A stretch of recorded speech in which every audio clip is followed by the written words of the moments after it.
The Breakfast Club just might be hip-hop's most iconic radio show. But let's be real, not every celebrity guest comes in smiling.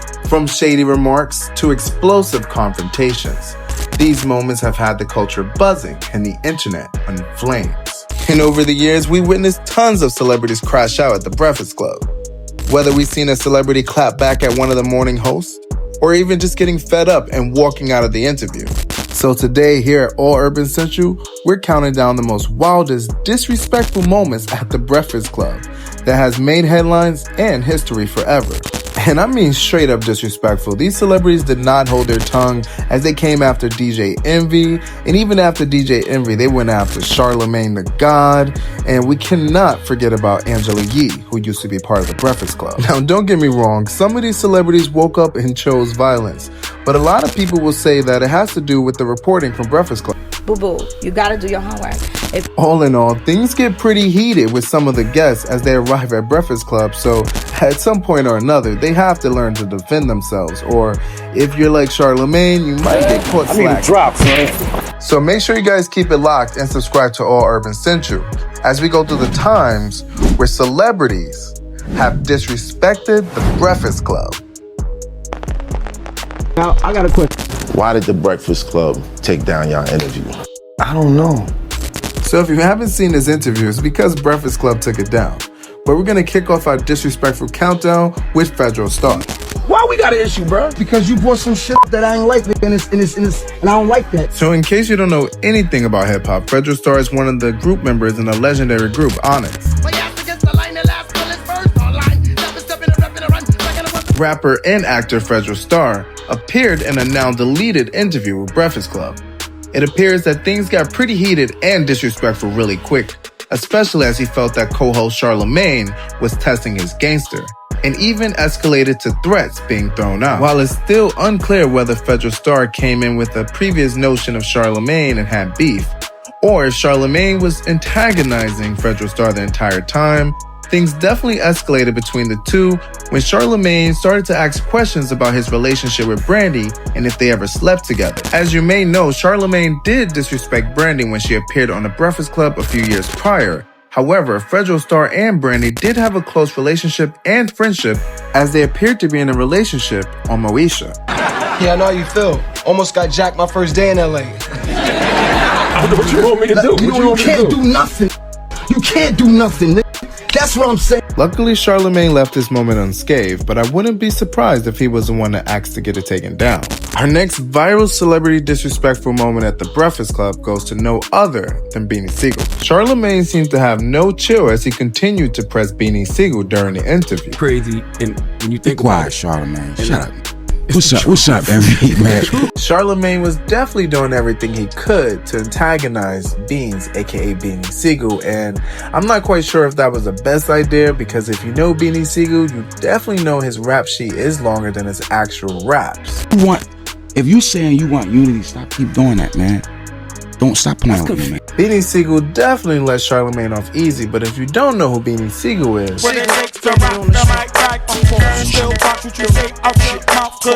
you have to know who Beanie Seagull is if you know the song with him and Freeway. Beanie Seagull was definitely one of Def Jam's biggest artists, and people knew him as a gangster in the streets. However, beyond all of his federal charges and time served, Beanie Seagull is also known for his close relationship at the time with music mogul Jay-Z. Beanie Seagull and Jay-Z have had a long and complicated relationship that has included tension, legal issues, and reconciliation. However, many can recall Jay-Z and Beanie Seagull from the State Property movie, where Beanie Seagull actually made his acting debut. Situation seems shaky. I know you say I'm not qualified to speak on it. So Charlemagne dove right in to see what was the reason why Jay-Z said that he wasn't responsible for Beanie Seagull during his big federal charge, as well as his relationship with artist Kanye West. Because you not from that cloth. Mom, that's cool. I don't get it. You not. That's why you don't understand that. Kanye not a street nigga. I know. Tensions were definitely escalating as Beanie Seagull was trying to explain to Charlemagne that he's not gangster enough to understand why he does what he does, especially and specifically regarding the topic of him helping Kanye West get his chain when he almost got snatched. You talking about somebody who went to war with police. It's dangerous. attempted murders in the height of my career. It's dangerous. However, near the end of the interview, I believe that Charlemagne finally understood not to play with Beanie Seagull as he explained how dangerous he actually was. You don't know nothing about that, man. No. You sit up here and your job is to play games. But play with something safe, man. Don't play with me. Now, another top-tier, wild, disrespectful moment that landed on our countdown is the one between Charlemagne and MoNique. It seems that Charlemagne decided to give MoNique the donkey of the day in regards to her speaking about unfair and inequality that she had faced from being blackballed from the industry. And then I found out that I had become donkey of the day. Yes. By Leonard. And I gotta call you by your name, baby, because Leonard. Okay. Okay, baby. He's getting real special, Leonard. Now, despite that, award-winning and comedian MoNique was doing exactly what she does best, which is be funny. She definitely came on The Breakfast Club to check Charlemagne. Tensions grew increasingly high. Charlemagne challenged the validity of her comparison between her and Dave Chappelle, especially in regards to a lowball offer from Netflix, even despite the fact that MoNique won an Oscar for her movie Precious with Lee Daniels. Despite MoNique's Oscar award-winning performance in Precious by Lee Daniels, MoNique states that she was blackballed by Lee Daniels, Tyler Perry, and Oprah Winfrey for not doing a free booking. Due to the blackball of being labeled difficult, MoNique states that that's the reason why Netflix lowballed her. However, Charlemagne doubled down and said the fact that they lowballed her was because she wasn't putting up the same numbers as Dave Chappelle and Amy Schumer. Then things got even more personal when Charlemagne took it a step further and said that this had nothing to do with gender and racial inequality and more of a personal issue surrounding MoNique. But you're using it to focus on something that you're dealing with individually. Like women empowerment definitely went out the window when Angela Yei decided to chime in and state that she actually has heard rumors from people that she knows stating that MoNique was difficult to work with. Say their names. And if not, like I told Leonard before, keep it on the playground. However, despite all of Charlemagne's and Angela Yei's unsubstantiated claims, MoNique did actually win a really big settlement with Netflix for the gender inequality in court. And she never crashed out. She was very respectful the entire time, up until the end of the show, where she did leave Charlemagne with a little message. And when we watched that movie, Birth of a Nation, and we saw that man walk his wife into that master's house, we watched him walk his wife in. Then we watched him go back and get him.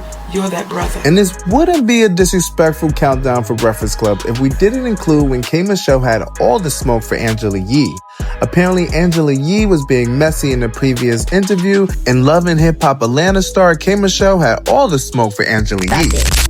You brought that back up. No, You've somebody already else put it back up interviewed him. and I meant Apparently, KMA Show had all the smoke for Angela Yei as she alleges that Angela Yei instigated some unsavory comments from Uncle Murder and Mano as they alleged KMA Show had a smelly box. She was really upset because this was on the eve of her album release. The gang, when he said he'll sleep with me, you was like, ew, you nasty. no, I'm saying KMA Show was not letting up on Angela Yei because she was even confused on, as a woman, why would she instigate something that could potentially harm another woman? Kind of like, come on, Angela, like, dude, like, for real, like, you a woman. Now, KMA Show definitely has a history of getting females together, especially with her being on reality TV. However, Angela Yei was definitely trying to evade any confrontation with KMA Show. you brought it up because I remember it was in all of our notes. I don't remember that I brought it you up. You wouldn't remember it. Speculations are that this is one of the many reasons on why Angela Yei left the Breakfast Club, but it's definitely safe to say that KMA Show dragged Angela Yei. You sat there and chuckled. You did that. And Now, before we get to the most disrespectful moment in Breakfast Club history, which is the Burman interview, I have to say, make sure you guys subscribe to All Urban Central, and thanks for watching so far. Well, I'm not sure if you can even consider this an interview. It was definitely the most iconic. Yo, stop playing with my name. Let's go on there, let's go. Stop playing with my name. It seemed that Burman wasted no time standing on business when he entered the Breakfast Club. They had been mocking him and even making jokes about him. It seems specifically Charlemagne even questioned his sexual orientation and referred to him as gay, especially as it pertained to a viral photo that appeared that he was kissing Lil Wayne. And despite Burman's seriousness while pressing the Breakfast Club, his entire appearance became a viral funny moment online. All three of y'all, stop playing with my name. I ain't gonna say it no more. The entire Breakfast Club, including Angela Yei and DJ Envy, was completely uncomfortable and taken aback. You can see as they were scrambling to find the words to say. However, Charlemagne kept pressing on and trying to get an interview. I ain't gotta talk no more. Cause I don't understand the angle. Like what? Said it already. So why? However, it seems that Burman said all that he needed to say. So why come here? I did it already. I'm here. So what's happening? I mean, it's all good, but I'm saying why? And I'm here. What's happening? I'm all good. It seems Burman's only real reason of appearing at the Breakfast Club interview was to press Charlemagne and the other members of the Breakfast Club, and he wanted to do it face to face. I could have pulled up, but I don't think that was gangster. I wanted to come look you in your face like a man and take. Luckily, Burman only came there to talk because it seems that Burman had access to Charlemagne's location on several different occasions. I think the moral of the story is just because you're behind a microphone and have a platform doesn't mean you can use it to attack other people. I mean, rappers are humans too, right? Anyway, guys, that definitely concludes our video. This was all Urban Central's very own most wildest and disrespectful moments countdown at the Breakfast Club. Seems as if they made it their niche to disrespect different music artists and even comedians, but wasn't really expecting for them to return to sender all the smoke. Don't forget to comment below what was your favorite wildest disrespectful moment, or if we missed any of them. And don't forget to bang that like button if you liked the video. Until next time, guys, this is All Urban Central, out.